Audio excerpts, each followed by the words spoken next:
Hey, it's Herb Stevens, the skiing weatherman, with another installment of Weather Weenies. Today I'm coming to you from the deck outside the lodge at Whiteface in Lake Placid. And it's been quite a day here at Whiteface. We've had sunshine and warmth, we've had wind, we've had heavy snow squalls. And I'll tell you something, Whiteface got a little surprise this past weekend. This is being taped on the Ides of March, Monday the 15th of March. And this past weekend there was a massive storm in the eastern United States. 2 weeks ago we had a massive storm and we had massive amounts of snow because we had just enough cold air in the mountains for it to come down in the form of snow. This time most resorts weren't so lucky. Most eastern resorts took a pretty good hit of rain, but the high elevation spots, today we're at Whiteface in the Adirondacks, they've had about 4 or 5 inches of snow from this storm, and they were so far north they didn't get hardly anything else besides snow. Windham Mountain in the Catskills checked in with 8 to 10 inches of snow in this deluge that took place over the weekend in the eastern United States. And I think you'll check, if you check snowcountry.com, you'll see that earlier in the week there was some pretty good snowfall amounts along the spine of the Green Mountains, up in the White Mountains close to the Presidential Range, and also at the higher resorts in the state of Maine. They escaped from this one, while mid-Atlantic resorts and down in the Appalachians all the way down to North Carolina, they took a pretty good hit of rain, and I'm sure there have been some trail losses, but they had so much snow. Don't worry about them closing. There will be very few closures as a result of this storm. Now, I want to take a look ahead. I mean, that's the purpose of this piece.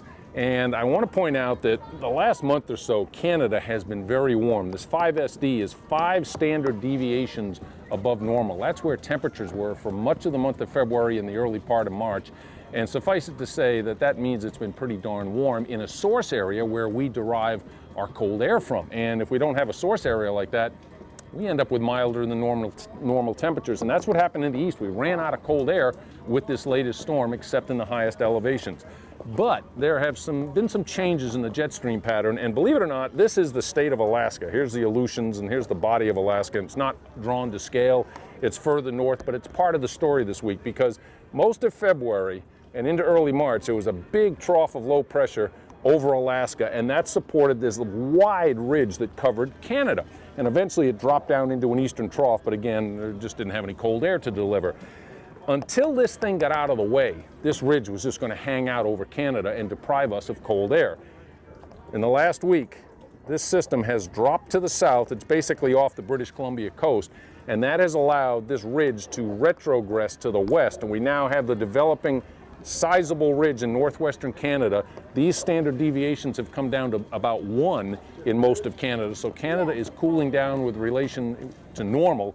And with the ridge developing, by the weekend of the 20th and 21st, we're going to see a cold front cutting through the Midwest, the Great Lakes, and eventually to the East Coast by about the 22nd. It's going to deliver the first bona fide shot of Arctic air that the East has seen in about a month. And that's going to be the last chance. When that Arctic air gets in place, the week of the 22nd looks like the last chance for romance in the east in terms of major snow, and that includes the upper Midwest as well. Before this front cuts through, over the weekend of the 20th and 21st, low pressure from the southern plains is going to cut up through the eastern Great Lakes, and anywhere west of that track, and I'm talking about the ski areas in the upper peninsula of Michigan and Wisconsin and Minnesota, looks like they're going to get a shot of natural snow. They haven't had much in the last month or so. That looks like a pretty good chance for them. And then the cold air sweeps in and moves all the way to the coast. Next week, again, looks like the big chance for snow in the east, if there's going to be one in the remainder of this season. Meanwhile, out in the west, we've had low pressure with this ridge weakening. Now, it's strengthening in Canada, but the last couple of weeks it's been kind of weak in the west. And that means low pressure's been able to penetrate past these coastal ranges. The Sierra have done pretty well with snow this year. The Wasatch and then the Rockies in Colorado, they've been a little lean at times because these systems have run into the ridge that was sitting out here and they run out of gas. Well, the last couple of weeks, the systems have made it inland further. I expect that to be the case for this week, the week of the 15th. But once this ridge pokes up again, it's going to poke down into the Rockies and slow down the train of storms. But lately, the Rockies have done pretty well. Colorado's gotten healthy over the last couple of weeks. Earlier this week, actually it was the weekend of the 13th and the 14th, Brian Head down in southern Utah got about 28 inches of snow. The Wasatch got tagged pretty well on the 12th and the 13th. So the situation is good out here. Pack powder dominates, but again, the central and southern Rockies, we always talk about this in the springtime. The sun angle starts to get high and those lower elevation trails turn into spring snow pretty early in the day. The powder is still dominating up on high though. So the week of the 22nd, the eastern half of the country will be colder than normal, and if we can get something to come along in the southern stream and hook up with a trough in the east, we could get one last snowstorm in the east. After that, though, it looks to me, and I gotta stand up for this, that a ridge out here in the Atlantic, this has been the block that has kept the trough in place here in the east most of the winter.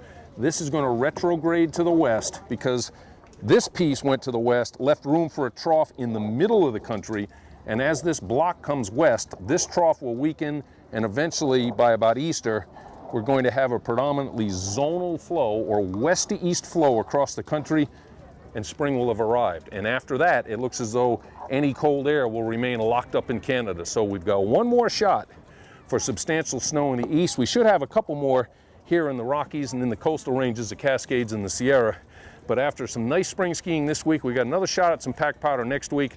That's it.